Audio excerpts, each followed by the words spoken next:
시간이 되었습니다. 우리 이 시간에 하나님 앞에 묵도로 예배하는 자리로 나아가도록 하겠습니다. 같이 묵도하십시다.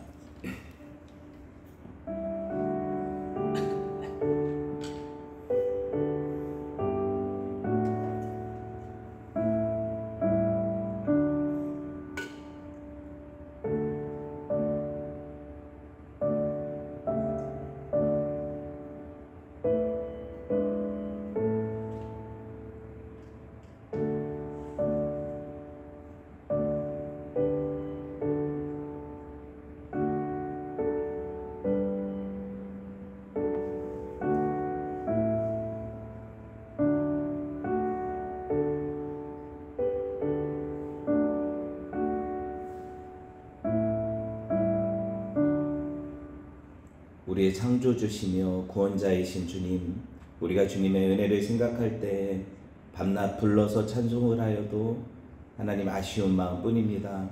하나님, 우리가 이것을 늘 기억하며 그 은혜 안에 머물게 하시고 하나님을 예배할 때 우리 가운데 임재하셔서 주님의 크신 영광 나타내 주십시오. 예수님 거룩하신 이름으로 기도합니다. 아멘. 우리 함께 찬양합시다.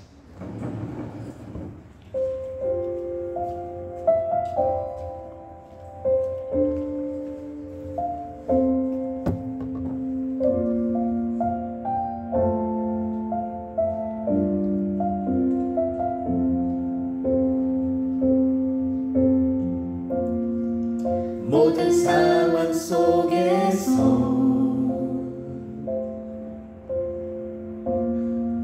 주를 찬양할지라.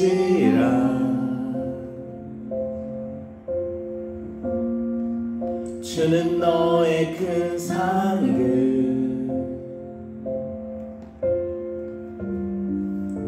큰 도움이시라.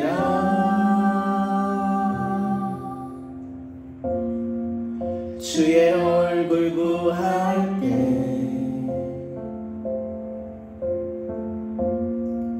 주의 영을 부사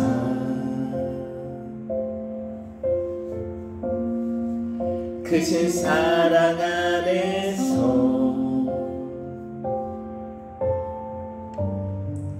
주를 보게 하소서.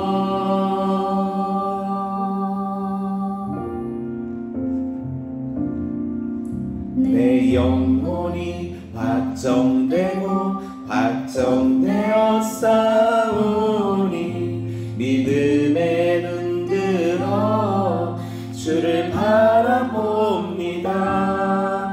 내 영혼이 확정되고 확정되어 싸우니 믿음에 눈들어 주를 바라봅니다.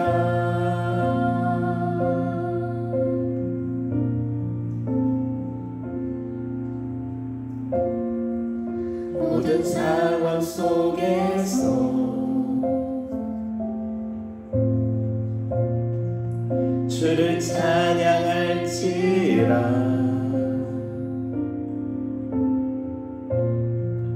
주는 너의 큰 상급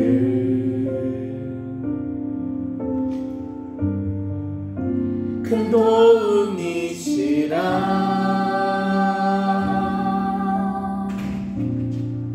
주의 얼굴 구할 때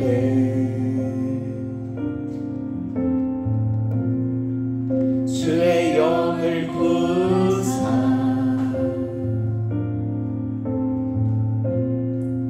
크신 사랑 안에서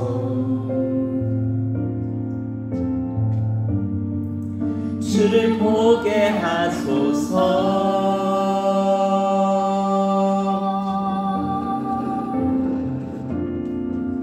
내 영혼이 확정되고 확정되어 싸우니 믿음에 눈들어 주를 바라봅니다. 내 영혼이 확정되고 확정되어 싸우니 믿음에 눈들어 주를 주를 바라봅니다. 내 영혼이 확정되고 확정되어 싸우니 믿음에 눈들어 주를 바라봅니다. 내 영혼이 확정되고 확정되어 싸우니 믿음에 눈들어 주를 바라봅니다. 주를 찬양한대 주의 나라 이미 임했네. 주의 영원한 나라 주가 오게 하소서.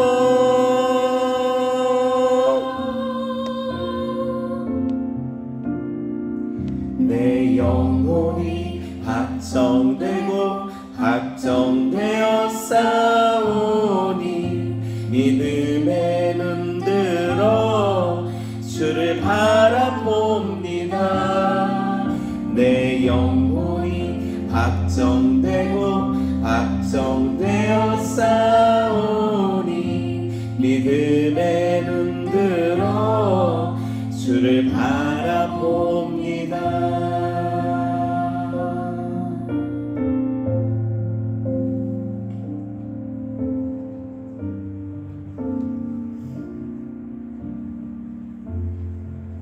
우리에게 소원이 하나 있습니다. 찬양합시다.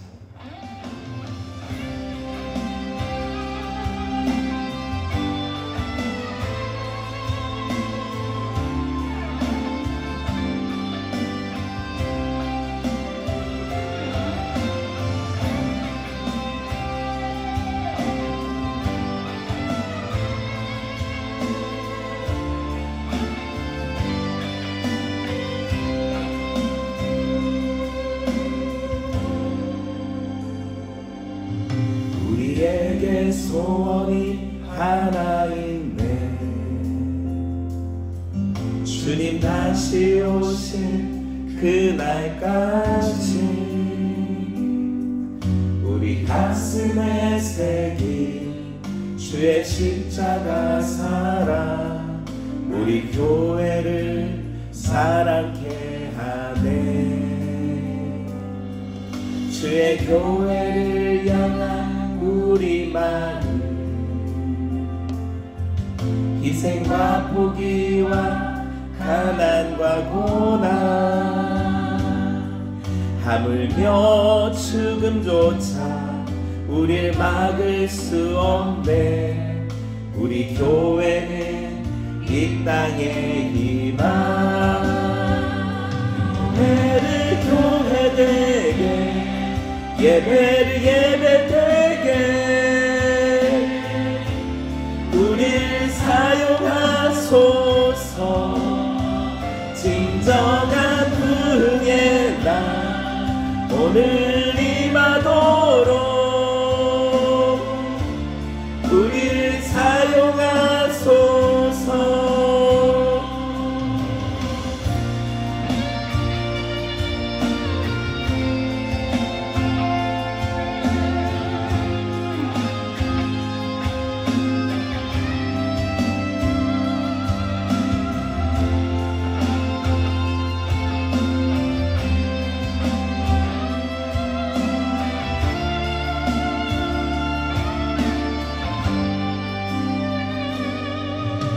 우리에게 소원이 하나 있네. 주님 다시 오실 그날까지 우리 가슴에 새긴 주의 십자가 사랑 나의 교회를 사랑케 하네. 주의 교회를 향한 우리 마음 희생과 포기와 가난과 고난 하물며 죽음조차 우릴 막을 수 없네. 우리 교회는 이 땅의 희망. 교회되게 예배를 예배되게 우릴 사용하소서. 진정한 부흥의 날 오늘 임하도록 우릴 사용하소서. 성령 안에 예배하리라. 자유의 마음으로 사랑으로 사역하리라. 교회는 생명이니 교회를 교회되게 예배를 예배되게 우리 사용하소서. 진정한 부흥의 날 오늘 임하도록 우리 사용하소서. 교회되게 예배를 예배되게 우리 사용하소서. 진정한 부흥의 날 오늘 임하도록 우리 사용하소서. 우리 사용하소서. 우리 사용하소서.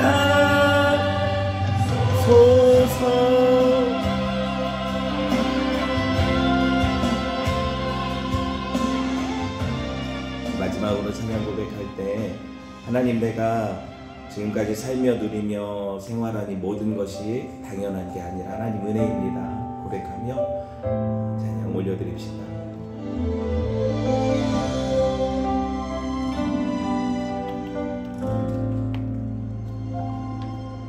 내가 누려왔던 모든 것들이 지나왔던 모든 시간이 내가 지나왔던 모든 시간이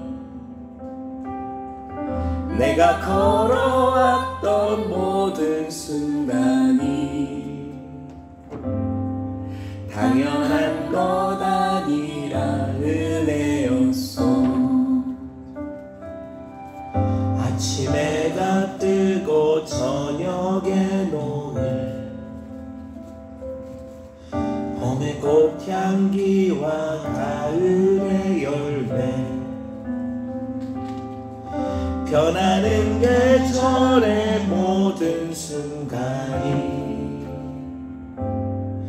당연한 것 아니라 은혜였소. 모든 것이 은혜 은혜 은혜 한없는 은혜. 내 삶에 당연한 것 하나도 없었던 것은 모든 것이 은혜 은혜였소.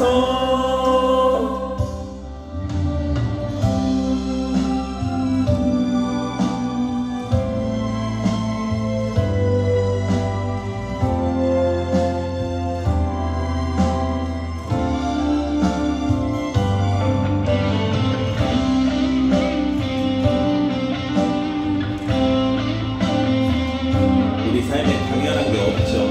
모든 게 하나님 은혜임을 고백했으면 좋겠어요. 내가 이 땅에 태어나 사는 것 어린아이 시절과 지금까지 숨을 쉬며 살며 꿈을 꾸는 삶 당연한 것 아니라 은혜였소.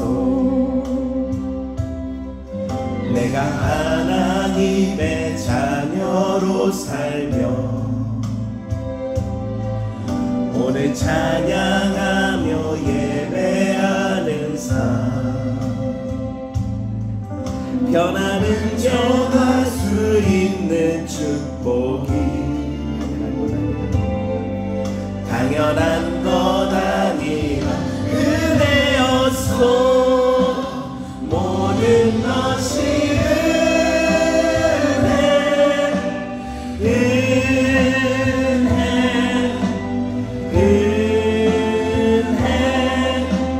한없는 은혜 내 삶에 당연한 것 하나도 없었던 것을 모든 것이 은혜였소 모든 것이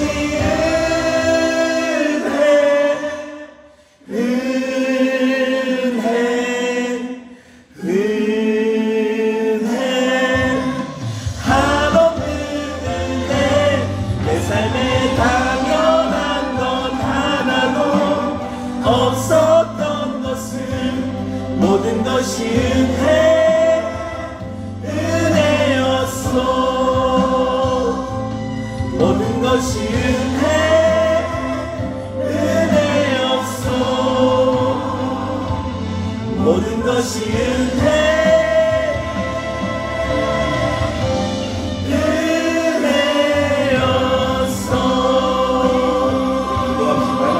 그렇습니다. 모든 것이 하나님 은혜임을 고백합니다. 내가 살아 숨쉬는 이것을 당연하게 여겼던 죄를 용서하시고 하나님 은혜로 산다는 것을 날마다 기억하며 살도록 하나님 이 시간에 우리 가운데 말씀하여 달라고 이 시간 함께 하나님 앞에 기도합시다. 이 시간 하나님이여 주의 은혜임을 하나님 다시 한번 깨달으며 주님 앞에 나아갑니다. 내가 살아 숨쉬는 것이 하나님이여 참으로 내 힘으로 할 수 있는 것이 아님을 고백합니다. 하나님 벌어먹고 또 하나님이여 세상에서 사람들을 만나고 또 하나님이여 일터에서 가정에서 하나님이여 능력을 발휘하며 섬기며 살 수 있는 모든 것들이 하나님의 은혜였음을 고백합니다. 내가 이 자리에 있는 것 또한 또 하나님을 예배할 수 있는 특권 또한 하나님의 은혜임을 고백합니다. 하나님 마땅히 멸망받아 마땅한 인생이고 하나님 살아 숨쉴 수 있는 하나님이여 그런 호흡마저도 내 힘으로 어찌할 수 없는 인생임을 고백합니다. 그러하기에 하나님 은혜가 필요함을 고백합니다. 하나님 날마다 하나님 의지할 자 필요함을 고백합니다. 하나님 우리가 주님을 더 의지하게 하시고 하나님 예배 시간 가운데 하나님 그 은혜를 깊이 경험할 수 있도록 하나님 은혜에 더하여 주십시오. 하나님 당연한 것으로 여겼던 죄를 용서하시고 하나님 주님 앞에 감사하지 못했던 순간들을 용서하시고 불평과 원망으로 하나님이여 주님 앞에 하나님 불충하였던 우리 죄를 용서하시고 하나님 우리를 새롭게 하사 하나님 은혜를 깨달아 알게 하시며 은혜 안에 머물 수 있는 심령들이 다 될 수 있도록 하나님 역사하여 주십시오. 그렇게 은혜를 사모하게 하시고 이 시간 하나님 주신 그 은혜 안에 머무는 기억없는 심령들 다 될 수 있도록 하나님 역사하여 주십시오. 하나님 우리를 이렇게 살려주셔서 하나님을 예배할 수 있는 특권 주시고 하나님의 자녀로 이 땅 살아갈 수 있는 은혜 주시니 감사합니다. 이것을 기억하게 하시고 우리가 세상에서 이 정체성 가지고 살게 하셔서 하나님 세상 어떤 것들도 우리를 흔들 수 없는 그 은혜 안에 있음을 고백하며 살도록 하나님 이 시간 우리에게 하나님 한량없는 은혜 부어주십시오. 예수님 거룩하신 이름으로 기도합니다. 아멘. 주께 엎드려 경배드립니다. 주 계신 곳에 기쁨 가득 무엇과도 누구와도 바꿀 수 없네. 예배드림이 기쁨 됩니다. 주께와 엎드려 경배드립니다. 주 계신 곳에 기쁨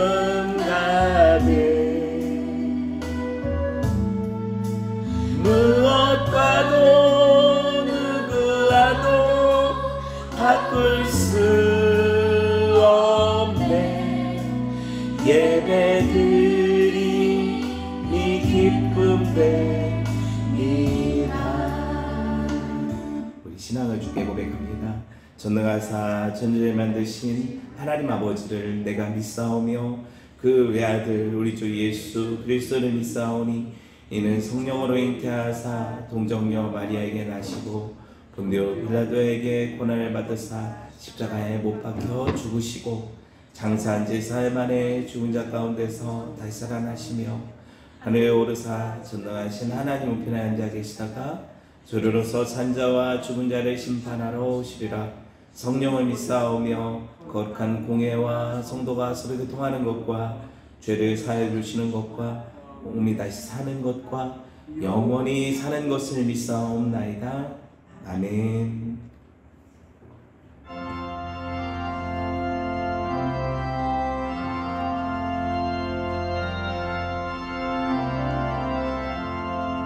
예수님은 누구신가?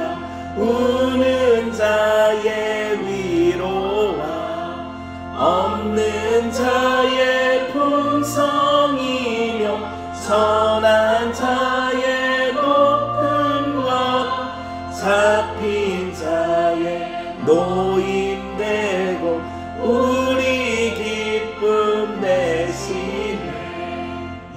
예수님은 누구신가? 약한 자의 강함과 눈먼 자의 빛이시며 병든 자의 고침과 죽은 자의 부활되고 우리 생명 되시네.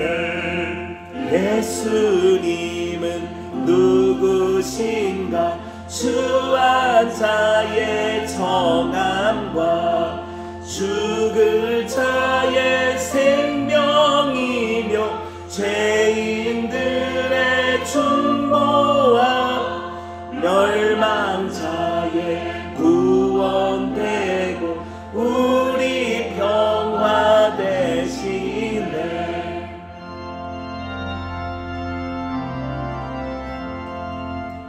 예수님은 누구신가? 충유의 머리와 온 세상의 구주시며 모든 왕의 왕이요 심판하실 주님 되고 우리 영광 되시네. 사랑과 은혜가 많으신 하나님, 한 주간도 세상의 무게에 치여 주님을 잊은 채 살아온 저희를 주님의 한없는 은혜로 이 성전에 불러주시고 예배할 수 있게 하신 너무나도 감사드립니다. 아멘. 이 땅에서의 삶이 나그네 길인 걸 알면서도 세상에 집착하며 살아가는 저희들을 그럼에도 사랑으로 안아주시고 보듬어 주시니 감사드립니다. 그렇지. 저희의 마음이 온전히 주님께로 향하지 못해 세상 신들, 내 자신이 왕이 되어 온갖 걱정, 근심거리들과 함께하며 살아갑니다. 우리의 삶의 주인이신 주님을 왕으로 모시고 백성된 삶을 온전히 누리게 하여 주시옵소서. 아멘. 2025년도 벌써 절반이 지나갔습니다. 언제나 주님의 보호하신 가운데 보내게 해주셔서 감사드립니다. 남은 한 해도 주님의 인도하심을 구하는 삶이 되게 하여 주시옵소서. 시간 목사님께 영육 간의 강건함을 더하여 주셔서 온전한 주님의 말씀이 전해지게 하시고 말씀을 듣는 저희도 주님을 향한 마음을 행복게 하여 주시옵소서. 아멘. 감사드리며 예수님의 이름으로 기도드립니다. 아멘.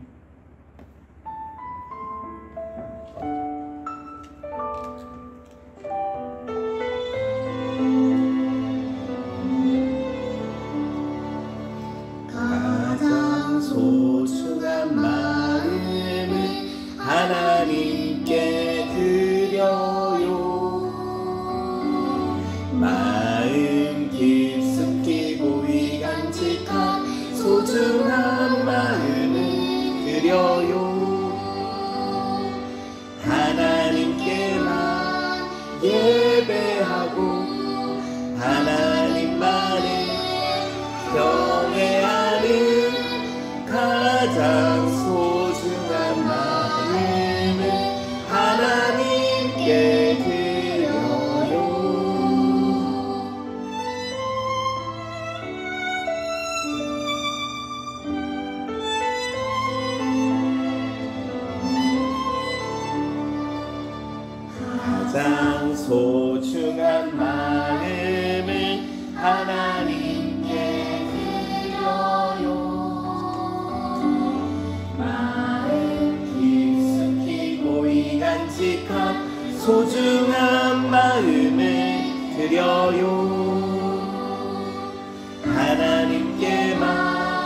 예배하고 하나님만을 경외하는 가장 소중한 마음을 하나님께 드려요. 기도합니다. 하나님 감사합니다. 우리에게 일용할 양식 주시고 날마다 하나님 은혜로 살 수 있는 모든 것들을 공급하시니 하나님 감사합니다. 하나님 사랑하는 성도들의 삶을 지키시며 하나님 우리가 세상에서 비록 힘들고 어려운 일들을 겪어도 우리가 의지할 수 있는 피난처 되시며 우리의 산성이 되시는 하나님을 인하여 하나님을 찬송케 하시니 감사합니다. 하나님 오늘 예배 가운데 우리를 온전케 회복시켜 주시고 자녀다운 삶의 권세를 우리에게 허락하시며 하나님 이 모든 것들이 하나님께로부터 왔음을 고백하며 올려지는 헌물과 헌금과 헌신 하나님 저들의 삶 모든 것들 가운데 은총 더하셔서 하나님 더 하나님 앞에 드려지고 하나님의 뜻 가운데 쓰임받는 귀하고 복된 종들의 삶이 되도록 은혜 내려 주십시오. 하나님 이 나라와 민족을 긍휼히 여기시고 또 특별히 하나님께서 피값으로 사신 조국 교회를 긍휼히 여겨 주셔서 하나님 살려주시고 강단마다 폭포수와 같은 하나님이여 생명의 강물이 흘러가도록 하나님 복음을 회복시켜 주십시오. 예수님 거룩하신 이름으로 감사 기도드립니다. 아멘.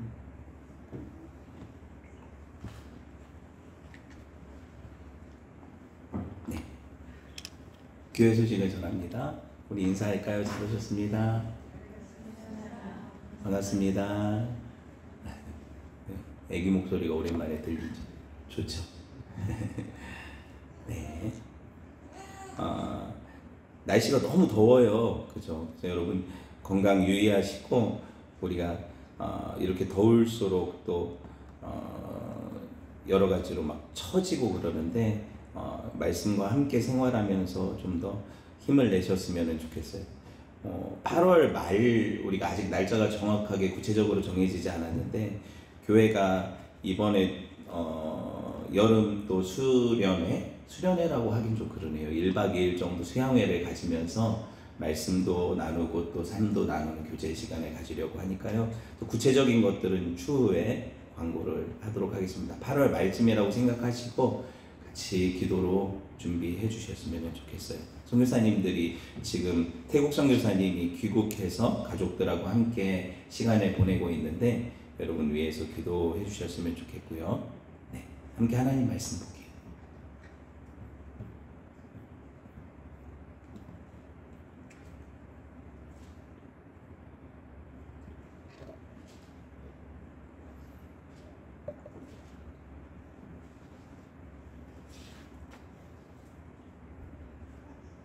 오늘 우리에게 주신 하나님의 말씀은 사무엘상 11장 1절로 11절까지 말씀. 저랑 한 절씩 교독해 보도록 할게요. 암몬 사람 나하스가 올라와서 길르앗 야베스에 맞서 진침해 야베스 모든 사람들이 나하스에게 이르되 우리와 언약하자. 그리하면 우리가 너를 섬기리라 하니. 암몬 사람 나하스가 그들에게 이르되 내가 너희를 모든 걸 다 빼야 너희와 언약하리라. 내가 온 이스라엘을 이같이 오르카리라. 야베스 장로들이 그에게 이르되 우리에게 이래 동안 말미를 주어 우리가 이스라엘 온 지역의 전령들을 보내게 하라. 만일 우리를 구원할 자가 없으면 네게 나아가리라 하니라. 이에 전령들이 사울이 사는 기브아에 이르러 이 말을 백성에게 전하되 모든 백성이 소리를 들어오니라. 마침 사울이 밭에서 소를 몰고 오다가 이르되 백성이 무슨 일로 우느냐 하니 그들이 야베스 사람의 말을 전하니라. 사울이 말하되 하나님의 은혜에 크게 감동되네. 그게 누가 크게 많아. 한 결의에 소를 잡아 각을 뜨고 전령들의 손으로 그것을 이스라엘 모든 지역에 두루 보내어 이르되 누구든지 나와서 사울과 사무엘을 따르지 아니하면 그의 소들도 이와 같이 하리라 하였더니 여호와의 두려움이 백성에게 임하매 그들이 한 사람같이 나온지라. 사울이 백성에게서 그들의 수를 세어보니 이스라엘 자손이 30만 명이요 그 사람이 3만 명이라. 무리가 와 있는 전령들에게 이르되 너희는 길르앗 야베스 사람에게 이같이 이르기를 내일 해가 더울 때에 너희가 구원을 받으리라 하라. 전령들이 돌아가서 야베스 사람들에게 전하매 그들이 기뻐하니라. 야베스 사람들이 이에 이르되 우리가 내일 너희에게 나아가니 너희 생각이 좋으면 우리에게 하나하나. 함께 읽어요. 이튿날 사울이 백성을 3대로 나누고 새벽에 적진 한가운데로 들어가서 날이 더울 때까지 암몬 사람들을 치매 남은 자가 다 흩어져서 둘도 함께한 자가 없었더라. 아멘. 네, 말씀 한번 묵상을 해보세요.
보셨죠? 제가 말씀 봉독해 드릴게요. 사무엘상 11장 1절에서 11절입니다. 암몬 사람 나하스가 올라와서 길르앗 야베스에 맞서 진침해 야베스 모든 사람들이 나하스에게 이르되 우리와 언약하자 그리하면 우리가 너를 섬기리라 하니 암몬 사람 나하스가 그들에게 이르되 내가 너희 오른눈을 다 빼야 너희와 언약하리라. 내가 온 이스라엘을 이같이 모욕하리라.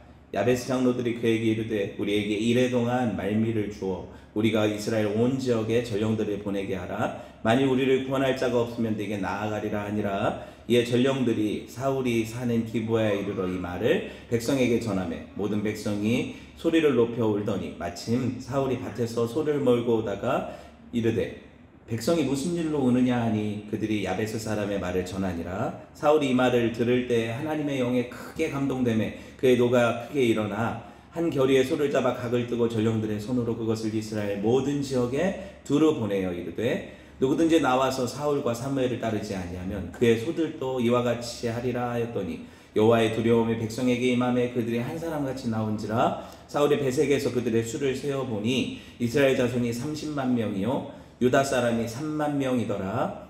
우리가 와 있는 전령들에게 이르되 너희는 길르앗 야베스 사람에게 이같이 이르기를 내일 해가 더울 때 너희가 구원을 받으리라 하라. 전령들이 돌아가서 야베스 사람들에게 전하매 그들이 기뻐하니라. 야베스 사람들이 이에 이르되 우리가 내일 너희에게로 나아가리니 너희 생각에 좋을 대로 우리에게 다 행하라 하니라. 이튿날 사울이 백성을 3대로 나누고 새벽에 적진 한가운데 들어가서 날이 더울 때까지 암몬 사람들을 치매 남은 자가 다 흩어져서 둘도 함께한 자가 없었더라. 아멘. 네. 오늘 사무엘 강의 24번째 시간이에요. 이 사람이 우리를 어떻게 구원하겠느냐? 이 사람이 우리를 어떻게 구원하겠느냐? 라는 제목으로 함께 하나님 말씀을 나누도록 하겠습니다. 지난 시간에 우리가 여러분 사울이 제비뽑기에 의해서 전체 이스라엘 앞에 공식적으로 하나님이 선택한 왕으로 인정되는 장면을 봤단 말이에요. 그쵸? 기억나시죠? 사실 왕으로 사울이 추대되는 과정을 제가 세 가지로 나눠볼 수 있었다고 했잖아요. 뭐예요? 첫째가 이건 뭐냐면 암나귀들이 집단 가출을 해서 그걸 찾으러 가는 과정 가운데 사무엘을 만나고 비밀스럽게 사무엘에게 하나님이 지령을 내리셔서 사울을 기름 붓게 하시는 장면이 있었죠. 그게 이제 공식적으로는 아니지만 비공식적으로 하나님이 사울을 왕으로 선택하셨다는 증거잖아요. 그죠? 두 번째는 뭐였어요? 지난 시간에 배웠는데 미스바라는 그 유명한 장소에서 온 이스라엘이 모여 제비뽑기를 했는데 누가 뽑혀요? 사울의 가문이 뽑히고 사울이 왕으로 딱 뽑히니까 공식적으로 하나님이 공개적으로 이스라엘에 사울을 딱 이런 인물이다 하고 보여주시는 장면이 나왔죠. 그렇죠? 이게 왕이다. 너희들이 요구한 왕이다. 이 장면이 나왔단 말이에요. 오늘 이제 세 번째. 오늘 이제 세 번째 시간이 뭐예요? 오늘 본문에 살펴볼 암몬과 전쟁이 일어나요. 암몬이 이제 시비를 걸죠. 나하스라는 암몬의 어떤 유력한 지도자가 길앗 야베스라는 지역을 침공을 해서 이 전쟁이 일어나게 되는데 사울이 이 전쟁을 어떻게 맞서서 그들을 구원함으로 이스라엘 전역에 공식적으로 또 어떻게 해요? 수많은 사람들의 지지를 받음으로 왕이 되는 장면이 나타나는 거예요. 하나님이 이 3세판을 통해서 어떻게 해요? 사울의 권위를, 왕의 권위를 세워주시고 이스라엘의 왕으로 하나님 선택하셨다는 사실을 온 이스라엘이 알게 하시는 거죠. 그러니까 오늘 장면이 되게 중요할 수 있겠죠. 사울의 어떤 그 영향력이나 왕으로서 왕권을 행사하는 데 있어서는 사실 이 세 가지 중에 제일 중요한 장면이 오늘 장면이에요. 그죠? 한번 생각을 해봅시다. 미스바에서 제비 뽑았을 때 사실은 공개적으로 하나님이 선택하셨다는 게 증명이 된 거예요. 맞잖아요. 그런데 사울이 영향력을 가져요, 못 가져요? 못 가졌잖아요. 왕으로서 그가 공식적으로 이렇게 통치할 수 있는 정치적인 기반이 있었어요? 아무것도 없었죠. 당시 왕궁이 있었을까요? 이스라엘 왕궁은 언제 져요? 나중에 이제 다윗이 짓잖아요. 그리고 성전은 다윗은 못 짓고 솔로몬이 지니까 사울 시대에는 변변한 왕이 거할 청와대도 없었단 말이에요. 왕궁도 없었단 말이에요. 아시겠죠? 그런 상황에서 내가 왕이다 하고 어떻게 보면은 나서서 이런저런 리더십을 발휘해야 되는데 사울이 정치적인 기반이 없잖아요. 당도 없고. 그죠? 사울이 어느 지파 출신이에요? 베냐민이면 이스라엘에서 지파 12지파 중에 그 힘에 있어서 어때요? 제가 설명해 드렸죠. 가장 미약한 지파예요. 가장 미약한 지파예요. 그리고 서열상으로도 베냐민은 야곱의 12아들 중에 어떻게 돼요? 꼴찌잖아요. 막내잖아요. 그러니까 사울의 정치적인 기반이 약하단 말이에요. 사울이 그리고 평소에 뭘 했어요? 군사훈련을 했어요? 아니면 사업을 했어요? 아니면 정치활동을 했어요? 사울이 뭘 했어요? 평소에? 농사 지었잖아요. 소를 몰고 다니면서 밭일을 했잖아요. 농부였단 말이에요. 아시겠어요?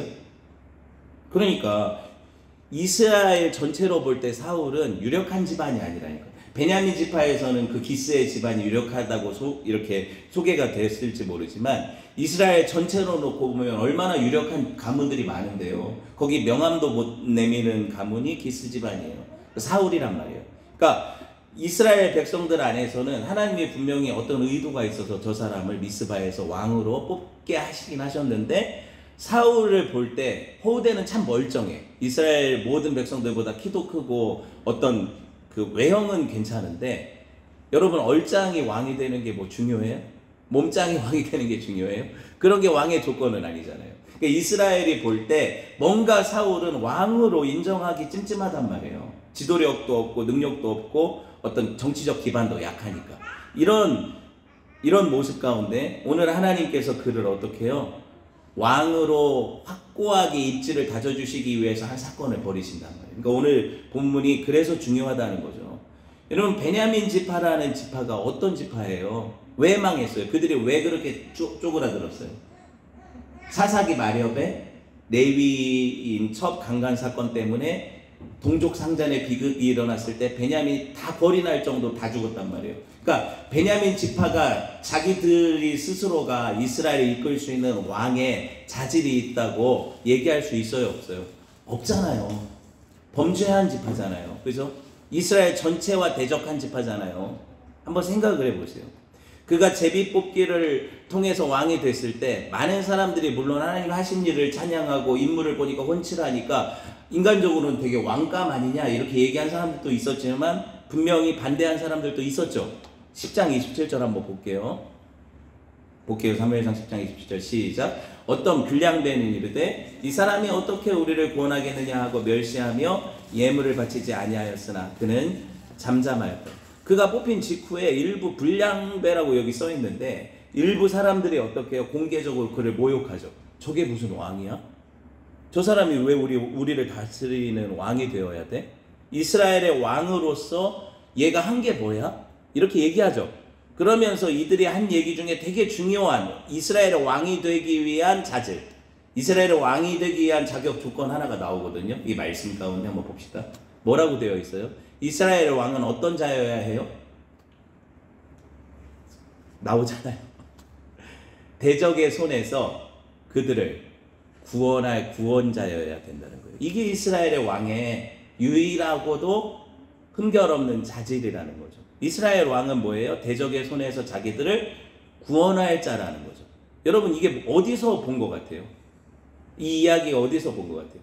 이스라엘의 왕이 누구시냐고요? 하나님이시잖아요. 그분이 왜 왕이십니까? 그들을 애굽의 압제에서, 사탄의 압제에서 구원하신 분이잖아요. 왕이 될 조건이 뭔지 아시겠어요? 이스라엘 왕은 이 조건을 가지고 있어야 돼요. 그러니까 이스라엘을 대적에서 구원할 구원자여야 하니까, 여러분, 이스라엘 민족 형성 과정을 보면 야곱 족속이 70명이 내려가요. 기근을 피해서 어디로? 애굽이라는 지역으로 내려가서 거기서 400년이 지나니까 요셉을 알지 못하는 사람들이 왕이 되고 나서 그들을 노예로 부리죠. 그때 그들이 국고성도 짓고 피라밋도 짓고 이렇게 막 힘겹게 노예 생활을 할 때 하나님께 부르짖을 때 하나님이 누굴 보내셨어요? 작은 갈대상자를 보내셨잖아요. 누굴 보내셨어요? 모세라는 사람을 보내셨잖아요. 모세가 한 일이 뭐예요? 구원이죠.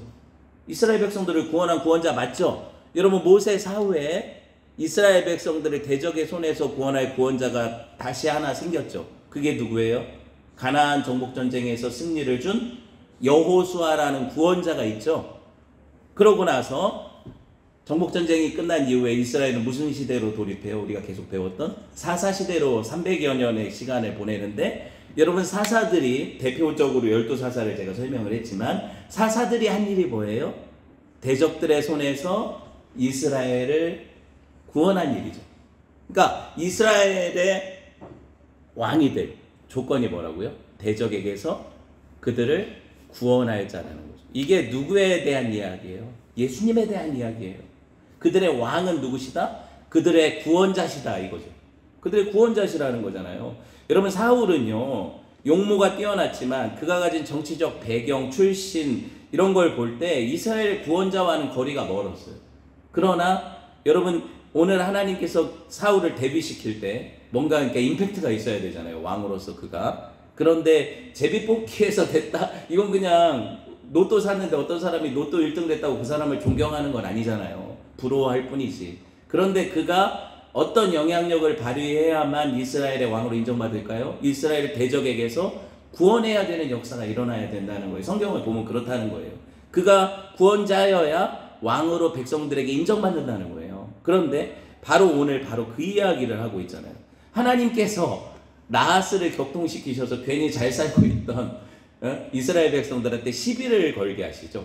암몬 사람 나하스가 이스라엘에 한번 예전에 쉽게 말해서 졌었던 민족이에요. 암몬이. 아시겠어요? 그거는 또 건드리는 이유가 뭘까? 한번 생각을 해봅시다. 오늘 제비뽑기한 본문하고 오늘 본문하고 10장하고 11장 사이에 간격이 얼마나 시간적으로 벌어져 있는지 모르죠.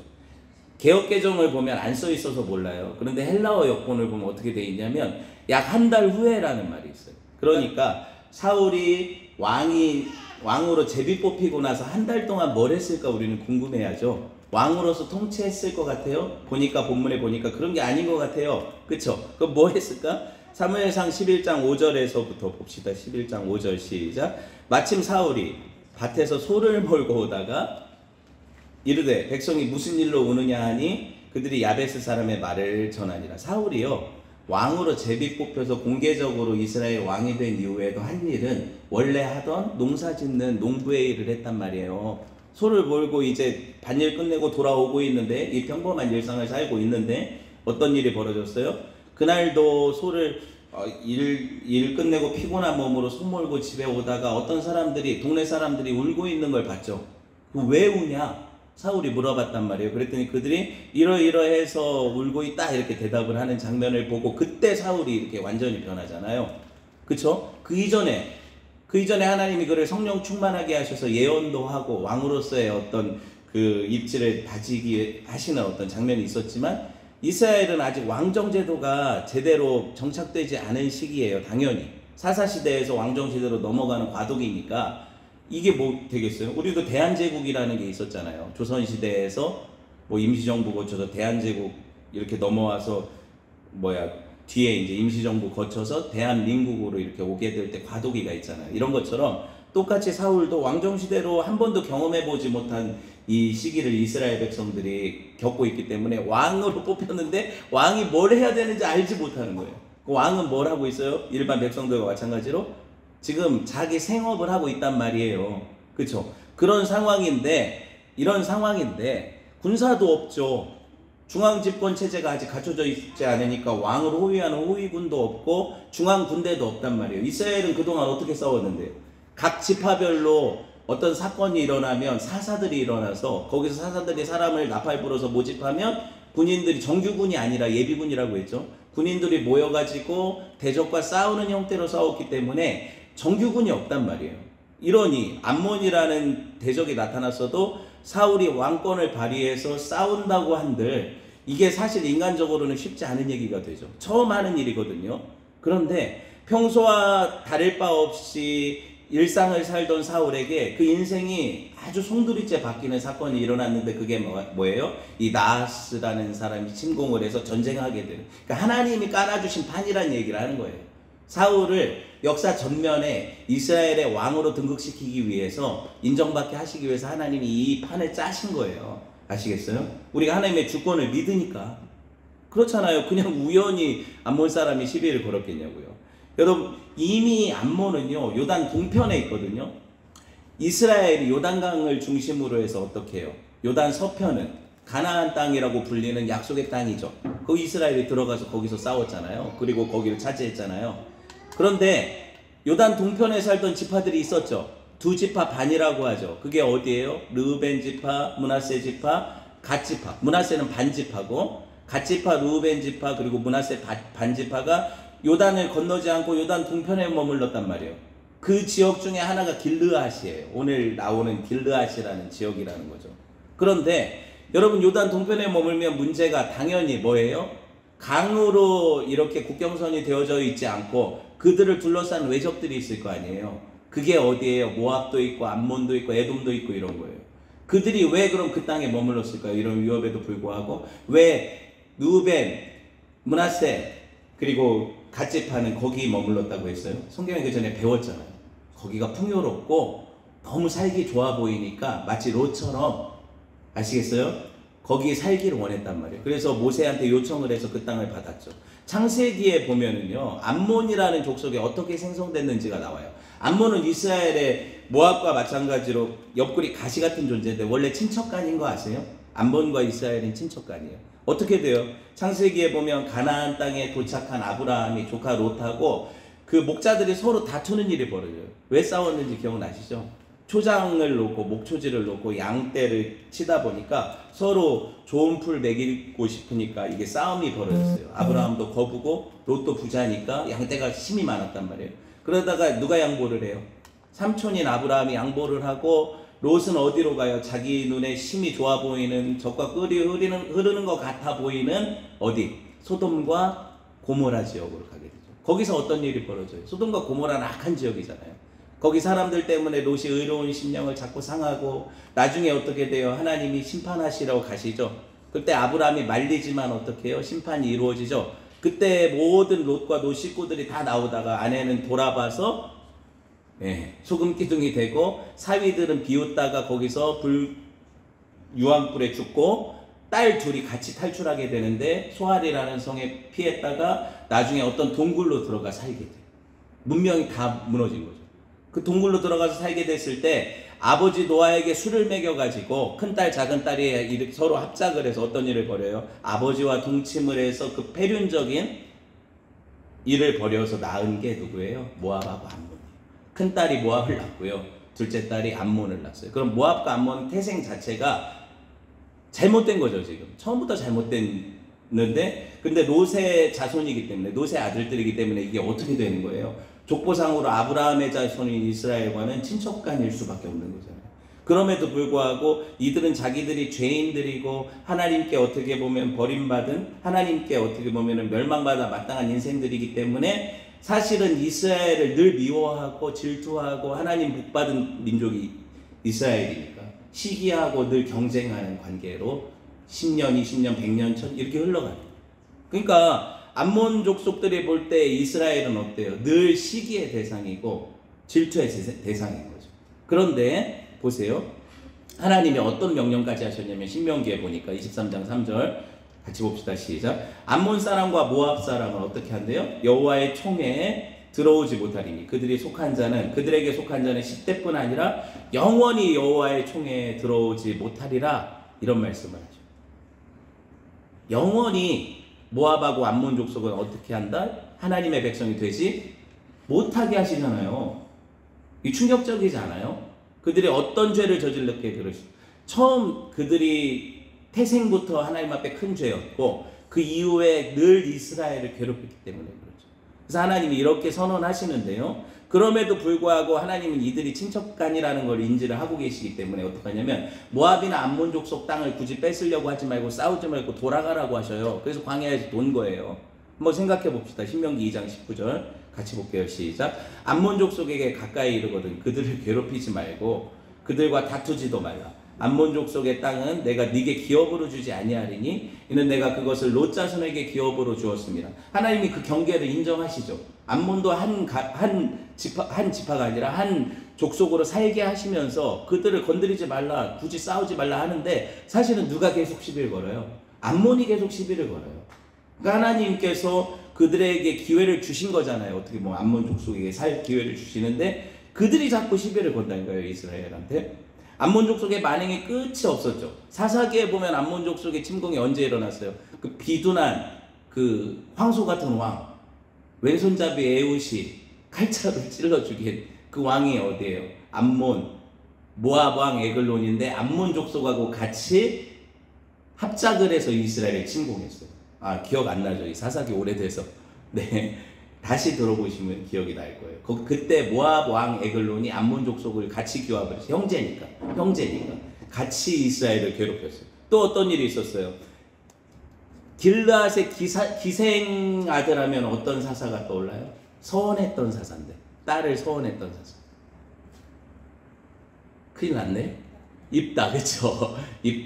입다라는 사사가요. 누구랑 싸우냐면 암몬 족속이 침공해서 입다가 그들하고 싸우는 거예요. 아시겠어요? 그럼 암몬이 그냥 놔둬요, 안 놔둬요? 이스라엘 계속 이렇게 침공한 역사가 있죠.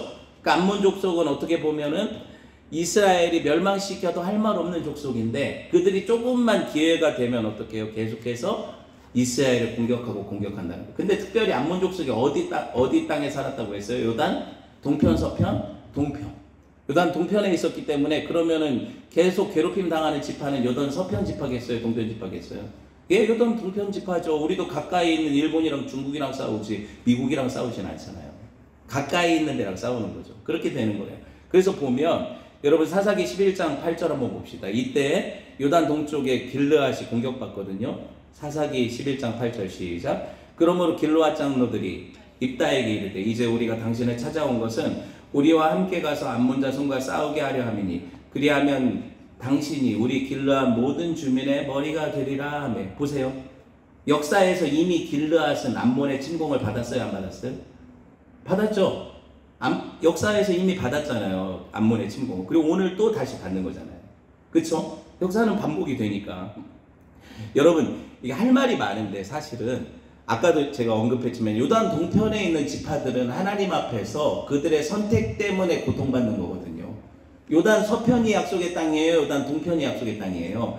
하나님이 주시고자 약속하셨던 땅은 요단강 건너편 서편 땅이에요. 근데 요단 동편이 소돔 고모라처럼 너무 아름답고 먹고 살기 좋으니까 그 세상을 택했단 말이에요. 물질적인 풍요를 택한 지파가 두 지파 반이에요. 그들은 나중에 어떻게 되는지 아세요? 나중에 구약에 보면 기록조차 사라져요. 지파 자체가 없어진단 말이에요. 그 두 지파 반이 버티질 못하죠. 왜냐하면 외세의 침공에서 하나님 보호 안 하시면 끝나는 거잖아요. 암몬, 모압, 에돔 할 거 없이 그 외세 침략이 계속 일어나잖아요. 나중에는 이제 어떻게 망하는지도 모르게 망해가는데, 여러분 여기서 성도들에게 주는 경고가 뭐예요? 우리가 물질적인 풍요만 쫓고 그런 선택으로 계속 하나님 앞에서 내가 세상 속에서 그런 선택을 하고 갈 때 어떻게 해요? 그들의 삶이 하나님 앞에 보존되지 못해요. 내가 성도로 살 수 있을 것 같아요? 계속해서 그것이 나에게 하나님 주신 약속보다 귀하잖아요. 그 고백이잖아요. 나는 이 땅의 풍요가 약속의 땅보다 귀합니다. 하나님 주실 젖과 꿀보다 난 이 땅의 젖과 꿀이 더 좋습니다. 이 고백을 한 성도들의 삶 가운데 점점 더 어떻게 하나님의 능력이 사라지고 복음의 능력이 사라지고 그들의 삶 가운데 누가 침입해요? 세상이 침입을 하죠. 그러면서 어떻게 돼요? 세상과 그들이 섞여버리죠. 동화된단 말이에요. 그러면 이게 술에 술 탄 듯 물에 물 탄 듯 하나님의 백성인지 세상 사람인지 전혀 구별이 되지 않죠. 그러다가 어떻게 돼요? 정체성이 없어지죠. 구원받은 하나님의 백성이라는 정체성이 사라지잖아요. 그럼 어떻게 돼요? 세상 사람들하고 똑같아지는 거예요. 똑같아지는 거예요. 여러분, 오늘 암몬이라는 족속이 왜 여러 차례 이스라엘을 건드리고 지금 길앗을 침공을 해요? 만만하니까. 그들이 뭘 택해요? 하나님 말씀 붙잡고 싸울 것을 택하지 않고 조금만 힘들면 타협하죠. 우리가 항복할 거라고 하잖아요. 지금 한번 싸워보지도 않고 어떻게 믿음의 백성들이 세상과 바로바로 타협합니까? 그들이 나한테 어떤 위협을 조금만 가해도 내가 신앙으로 반응하지 않고 기도로 반응하지 않고 어떻게 해요? 그냥 우리가 졌어. 내가 조공 바칠게. 그냥 우리를 괴롭히지 마. 내가 니네들이 원하는 대로 내 삶을 바꿀게. 너네들이 원하는 방식대로 내 삶을 바꿀 테니까 내가 너네들이 원하는 거 해줄 테니까 우리를 그냥 살려만 줘. 이게 지금 어때요? 이스라엘 길앗의 모습이죠. 야베스의 모습이잖아요. 뭐 볼까요? 암몬 사람 나하스가 1절 봅시다. 같이 읽어요. 시작. 암몬 사람 나하스가 올라와서 길앗 야베스에 맞서 진침해 야베스 모든 사람들이 나하스에게 이르되 우리와 언약하자. 그리하면 우리가 너를 섬기리라. 2절. 암몬 사람 나하스가 그들에게 이르되 내가 너희 오른 눈을 다 빼야 너희와 언약하리라. 내가 온 이스라엘 이같이 모욕하리라. 보셨어요? 아니, 싸워보지도 않고 그냥 항복하잖아요. 세상에 니네가 이겼다. 내가 니네 종노릇 할게. 널 섬길게. 세상을 섬길게. 이러죠. 이게 성도로서 야성을 다 잃어버린 상태 아닙니까? 그쵸? 그런데 그 세상이 성도들을 자기 종으로 만들 때는 그런 정도로 만족하지 않아요. 그들을 완전히 굴복시키죠. 어떻게? 다 오른 눈을 다 빼서 가져와야 내가 너희들과 화천해 주겠다. 이런 얘기를 하잖아요. 지금 나하스 이름 뜻이 뱀이에요. 그 창세기에 옛 뱀 할 때 그게 나하스예요. 뱀이라는 건 하나님의 대적이죠. 이런 형태로 이스라엘을 모독하고 있죠. 얼마나 굴욕적입니까? 오른 눈을 다 빼서 가져가야 화친을 겨우 맺어주고 니네 조공을 받겠다. 그건 뭔 얘기냐면 그렇지 않으면 다 죽여버리겠다는 거거든요. 세상이 성도들을 대하는 방식이에요, 이게. 여러분, 그러니까 이 장면을 뭐 굳이 이제 설명한 제가 주석을 보니까 요세푸스라는 역사가가 있어요. 유대인 역사가가 어떻게 설명을 하냐면 당시의 군인들은 이스라엘 군인들은 왼손에 큰 방패를 가졌대요. 그 왼손으로 방패를 가지고 오른손으로 칼을 가졌을 거 아니에요? 그럼 왼손으로 가리는 눈이 어떤 눈이겠어요? 왼눈이겠죠. 왼쪽 눈이겠죠. 그러니까 오른 눈을 뺀다는 건 뭐예요? 칼싸움 하기 위해서 필수적으로 왼쪽 눈은 가려져 있기 때문에 오른 눈으로 이렇게 적을 보면서 싸웠는데 그 눈을 뺀다는 건 전쟁의 기능을 다 앗아간다는 거예요. 그러니까 무력화시키고 나서 종로를 시킨다는 거예요. 이게 역사적으로는 이런 식으로 얘기를 하는데 그럴듯하죠. 근데 실상은 잘 모르겠지만 중요한 건 뭐냐면 여러분, 눈을 뺀다는 게 실제적으로 가능합니까? 오늘날 의학으로 뭐 눈을 빼고 마취하고 이렇게 하는 건 할 수 있겠지만 고대 시대에 눈을 찔러 뺀다는 건 이건 어떻게 해요? 죽음을 각오해야 되는 거잖아요. 그러니까 얼마든지 화상풍도 있고 얼마든지 죽을 수 있잖아요. 이런 상황인데 눈을 뺀다는 건 다 죽여버리겠다는 의미거든요. 사실은 너희는 종노릇할 가치도 없어. 너희들이 조공바칠 가치도 없는 사람들이야. 이렇게 모독을 하는 거거든요. 그런데 여러분, 이 암몬 지휘관 나하스한테 야베스 사람들이 7일의 말미를 요청을 해요. 일주일만 시간을 달라. 그리고 하는 말이 우리가 이스라엘 전역의 전령들을 보내서 우리를 구원할 구원자를 한번 모아보겠다. 그러면 침공한 입장에서는 군사들을 모을 때까지 기간을 주는 게 이게 맞아요? 안 맞아요? 내가 나하스라면 여러분 어떡하겠어요? 말이 안 되잖아요. 걔네들이 싸울 힘을 모아가지고 일주일 말미를 달라고 하면 당장 치는 게 맞죠. 그런데 이게 얼마나 교만하냐면 지가지 것들이 일주일 시간쯤들 모을 수 있겠어? 왜냐면 이스라엘 사사기 역사를 보면 한 번도 이스라엘 전역에 그 사사들이 일어나서 전쟁을 할 때 전체 이스라엘이 모인 적이 한 번도 없거든. 나하스가 볼 때 군사력이나 무력을 볼 때 자기들이 세다고 생각해요. 아무리 모아봤자 몇만 명이나 오겠어 이런 생각을 한 거죠. 여러분 실제로 드보라 시대에 6지파가 연합한 게 최고 많이 연합한 거예요. 이스라엘 전쟁 때 사사기를 보면. 그러면 이스라엘이 가장 많이 모여서 전쟁한 전쟁은 언제입니까? 사사기에 베냐민하고 싸울 때. 베냐민하고 자기 동족하고 싸울 때 11지파 대 1지파 싸웠잖아요. 그때 제일 많이 모였어요. 이게 하나님의 백성으로서 말이에요, 방구예요? 이 하나님의 백성으로서 말이에요, 방구예요? 교회끼리 성도끼리 싸울 때 제일 많이 모였대요. 근데 한국 교회를 보면 지금 그런 거 같아요. 그럴 때 제일 모인데 성도들이 서로 힘을 합쳐서 교회를 공격하고 이럴 때 제일 많이 모인대요. 슬프죠? 되게 서글픈 얘기죠. 그런데 이 뱀이 나하스가 얼마나 자신이 있었냐면 한번 모아봐라. 모아볼 때 내가 일주일 기간 줄게. 그럼 그렇게 해요 진짜. 그러니까 이 사람들이 어떻게 해요?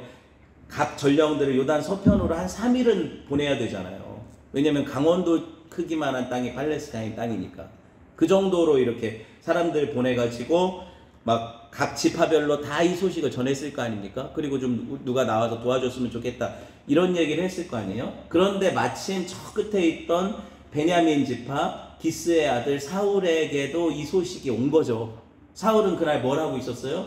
밭농사 짓고 피곤한 몸을 이끌고 소 몰고 집에 오다가 그 마을 사람들이 그 소식 듣고 나서 울고 불고 난리 치는 걸 봤단 말이에요. 그러니까 사울이 이 일을 보고 나서 4절 5절 봅시다. 시작. 이에 전령들이 사울이 사는 기브아에 이르러 이 말을 백성들에게 전하매 모든 백성이 소리 높여 울더니 마침 사울이 밭에서 소를 몰고 오다가 이르되 백성이 무슨 일로 오느냐 하니 그들이 야베스 사람의 말을 전했다고 하죠. 사울이 이걸 들었을 때 엄청나게 분노를 느껴요. 엄청나게 분노를 느껴요. 그런데 여러분 이 길르앗 사람들의 이야기가 그 사울의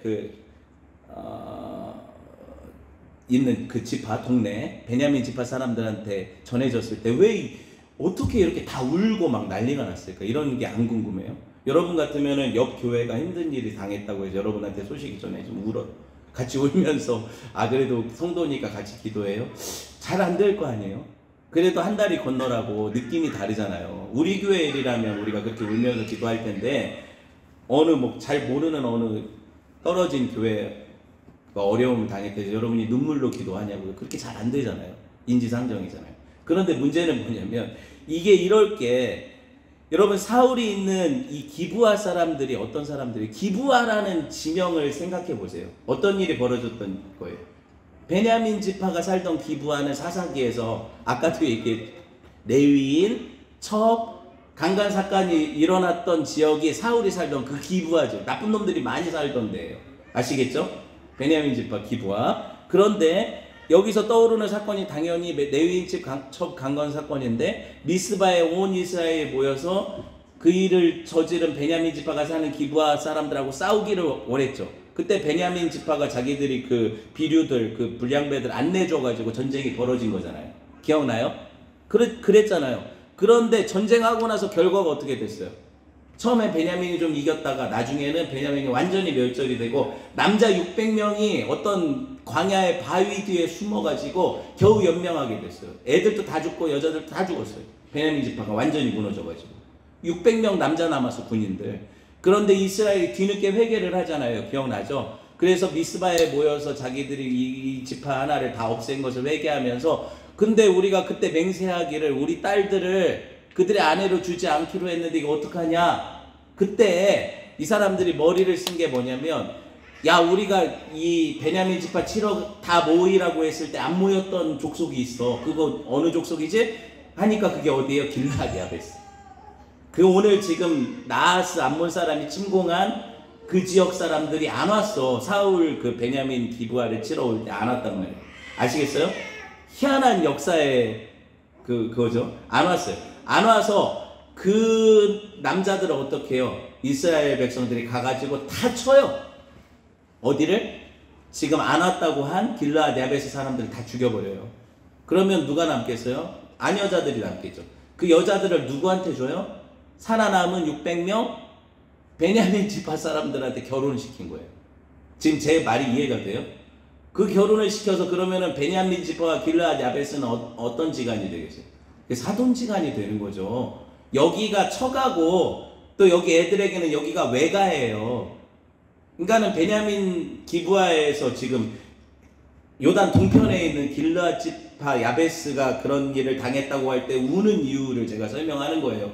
지금 외할머니 댁이 당했다고요. 지금 처가가 위급한 상황이라고요. 그러니까 이게 처가가 위급하다고 해서 우는 남자는 없군요. 여기는 분위기가 그러네. 어쨌든 그런 상황이니까 이렇게 어려움을 당했을 때 그들이 울면서, 그럼에도 불구하고 운다고 해서 이게 뭐 해결되는 일이 아니죠. 그리고 사울 입장에서도 보면 사울도 아마 거기 외가가 있었거나 뭐 이런 상황일 거란 말이에요. 그러니까 그게 마음이 아프니까 그것 때문에 분노가 일어나서 하나님께서 또 그때 어때요? 하나님의 영을 강하게 임하게 하시니까 사울이 성령 충만해서 분노하죠. 이 장면을 우리가 보고 있는 거거든요. 여러분, 제가 창세기부터 성경을 강의했잖아요. 이유가 뭘까요? 성경을 알아야 돼요, 뿌리부터. 제가 지금 이렇게 설명을 하는 것도 이미 사사기 때 그 이전 시대의 얘기들을 다 꺼내서 설명을 하잖아요. 근데 그 말씀을 모르는 상태에서 제가 이게 설명이 되겠어요, 지금?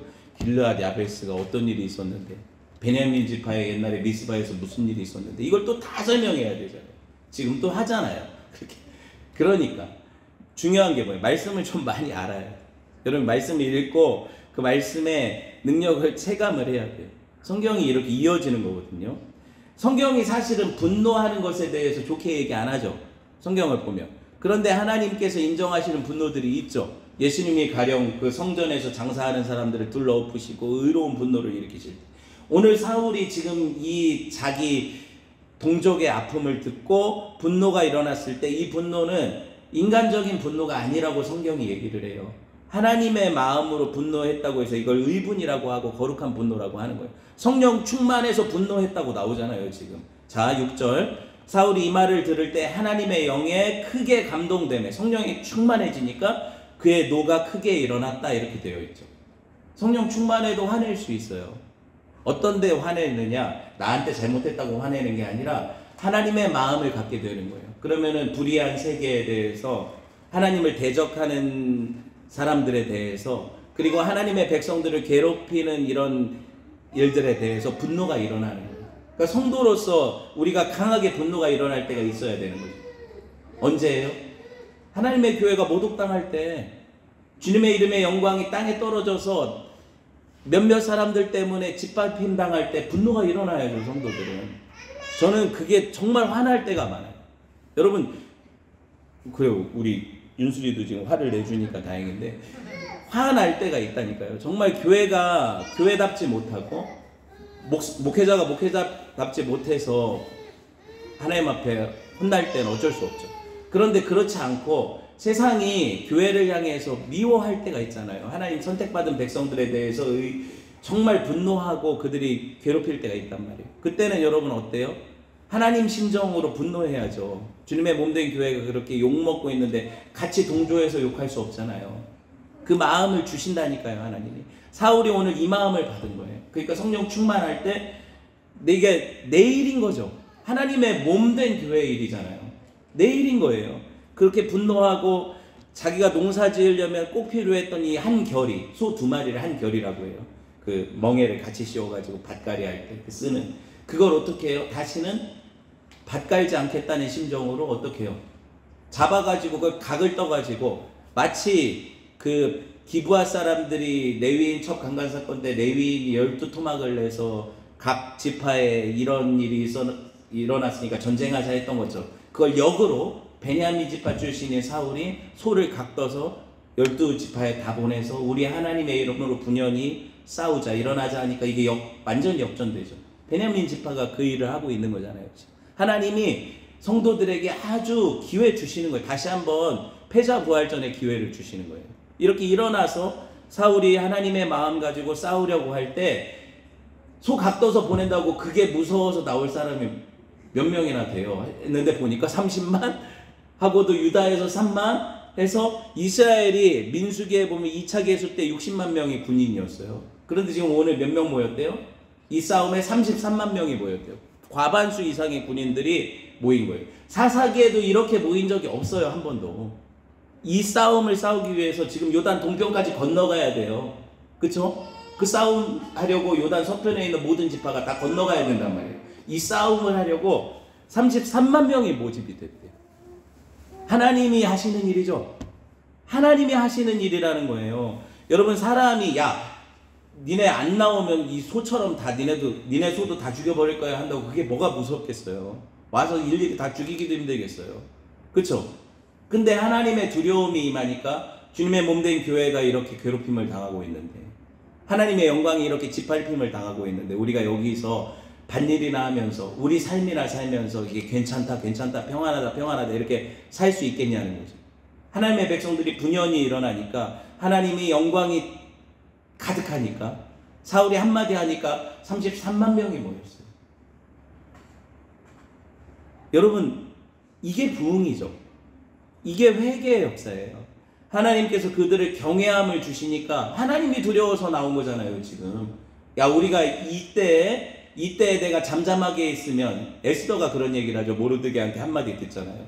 야, 네가 이스라엘 백성들이 이렇게 괴롭힘 당하고 저 하만이 다 죽이려는 계획을 하는데도 너는 왕후라고 그 자리에 가만히 있으면 이스라엘은 하나님이 어쨌든 구원하실 거야. 누구를 통해서든지. 근데 그때 너와 네 집안은 망할 거야. 이렇게 얘기하시거든요. 그러면 에스더 입장에서는 자기가 왕한테 나가서 죽을 수도 있지만, 사실 그걸 하지 않았을 때 더 두려운 거죠. 하나님이 자기 집안을 어떻게 대하실까? 이게 두려운 거예요. 여러분, 제가 경고하는 게 뭐냐면, 여러분, 하나님의 백성들에게는요, 하나님이 거룩한 두려움과 경외함을 주실 때 내가 그거를 계속해서 거부하고, 나는 하나님 백성 아니야, 나는 뭐 교회가 어떻게 돼서 상관없어, 나는 뭐 하나님의 이름의 영광하고 나랑 무슨 상관이야, 이렇게 살아가는 백성은 스스로가 자기가 하나님 백성 아니라고 선언하는 거예요. 아시겠죠? 자기 정체성을 부정하는 거거든요. 말씀을 정리를 할게요. 하나님께서 사울을 통해서 그날에 어떤 일을 벌이십니까? 이 나하스, 뱀 같은 아몬 족속을 완전히 멸절시켜 버리세요. 새벽에 그들이 그렇다 하나님 의지한다고 해서 아무렇게나 싸우지 않아요. 사람들이 제일 힘없을 때가 새벽이거든요. 그때 3대로 나눠서 꾀를 다 쓰잖아요, 이 전략을. 그래가지고 사울이 공격을 해서 그들을 다 전멸시키니까 새벽에 막 화들짝 일어나서 내복바람, 팬티바람으로 그들이 도망갔는데 두 사람도 같이 있었던 사람이 없을 때 완전히 망한 거죠. 하나님이 하신 일이잖아요. 그렇게 승리를 주시니까. 그리고 되게 재밌는 게 뭐냐면, 사울하고 그 이스라엘 백성들이 건너가서 길르앗 야베스 사람들한테 이렇게 떵떵거리면서 얘기를 해요. 하나님 주신 마음이죠. 내일 날이 밝기 전에 하나님 너희들한테 구원을 베푸실 거예요. 근데 야베스 사람들이 웃기고 있네, 이렇게 생각한 게 아니라 어떻게 해요? 이걸 믿었어요. 실제로 하나님이 이 일을 하실 거라고 사울이 그 얘기를 하니까 믿었단 말이에요. 믿고 나서 나하스를 불러가지고, 암몬 사람들을 불러가지고 하는 말이, 야, 내일까지만 말미를 줘라. 내일 우리가 나가서 너희들한테 항복하겠다. 오늘 말씀에 그런 얘기를 하잖아요. 꾀를 쓰는 거죠. 지금 인간의 지혜도 쓰는 거예요. 그런데 하나님이 이 일을 하셔서 어떻게 해요? 전쟁에서 하나님이 당신의 영광을 드러내시죠. 그리고 승리를 주신단 말이에요. 그러니까 오늘 사울이 왕 됐을 때 비류들이 모여가지고 이런 얘기 했잖아요. 이 사람이 어떻게, 오늘 제목, 우리를 구원하겠느냐 라고 했는데, 하나님은 어떻게 하셨어요? 그 아무것도 아닌 사람을 들어서 하나님 나라의 왕은 뭐 하는 사람이다? 이스라엘을 구원하는 자다. 이걸 보여주신 사건이란 말이에요. 그리고 나서 그 손가락이 누구를 가리키겠어요? 이스라엘을 구원하는 자는 하나님 나라의 왕이니까 그 일을 누가 하러 오실 거예요? 다윗을 통해서 예수님이 하러 오실 거예요. 그래서 그 예수님이 동일하게 비웃음을 당하잖아요. 자기를 구원해 보라고, 십자가에서 내려와 보라고. 마태복음 27장 40절 한번 봅시다. 저 사람이 어떻게 우리를 구원할 구원자냐, 이 얘기를 듣잖아요. 같이 봅시다. 시작. 이르되 성전을 헐고 사흘에 짓는 자여, 네가 만약 하나님의 아들이어든 자기를 구원하고 십자가에서 내려오라 하며 그와 같이 대제사장들과 서기관들과 장로들과 함께 희롱하여 이르되 그가 남은 구원하였을 때 자기는 구원할 수 없도다. 그가 이스라엘의 왕이로다. 지금 십자가에서 내려올지어다. 그리하면 우리가 믿겠노라. 그가 하나님을 신뢰하니 하나님이 원하시면 이제 그를 구원하실지라. 그의 말이 나는 하나님의 아들이라 하였도다 하며 함께 십자가에 못 박힌 강도들도 이와 같이 욕하더라. 보셨어요? 저 사람이 어떻게 우리를 구원하겠냐. 그러니까는 사울에 일어난 어떤 개인사, 왕정사 이렇게 볼 수가 없는 게 성경은 구속사적으로 보면 다 누구 얘기라고요? 예수님 얘기예요. 이스라엘의 구원자는 예수님이에요. 그러니까 예수님이 이런 모욕을 당하셨으나 여러분 사울이 그런 모독을 당했으나 그들을 구원하기를 기뻐했죠. 그랬잖아요. 사울이 그걸 구원하기로 했잖아요. 마찬가지죠. 예수님 그런 모독을 당하셨지만 예수님이 그럼 십자가에서 내려오라고 하면 내려가실 수 있어요? 없어요? 실제로? 데려오실 수 있죠. 얼마든지. 저것들 뻔뻔스러운 것들 구원하실 필요도 없죠. 다 멸망시키시면 되잖아요. 근데 예수님은 어떻게 해요? 끝까지 십자가에 달려 돌아가시죠. 이걸로 구원하시는 거잖아요. 그런 은혜가 저와 여러분에게 있기를 주님의 이름으로 축원을 드립니다. 네, 말씀 붙잡고 기도합시다.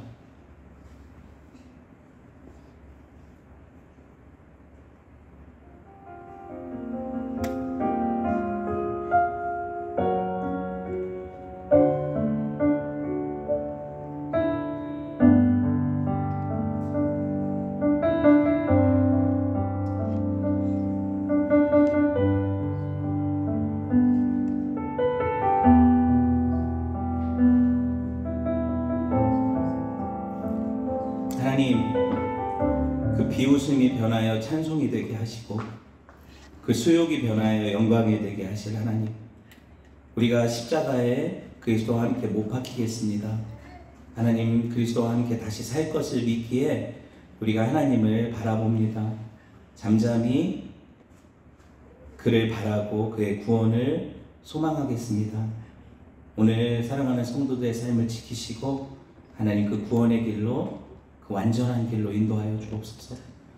이제는 우리를 살리시려고 십자가 지신 주 예수 그리스도의 은혜와 아들 주신 하나님 아버지의 극진하신 사랑하심과 성령의 감화 감동 내주 교통 충만하심의 역사가 그 구원자를 향해 놀렸으나 비웃었으나 그 비웃는 자들을 위해 죽으신 그 하나님을 바라보며 소망하는 성도들 위해, 교회 위해 이제로부터 영원토록 함께 계실지어다. 아멘.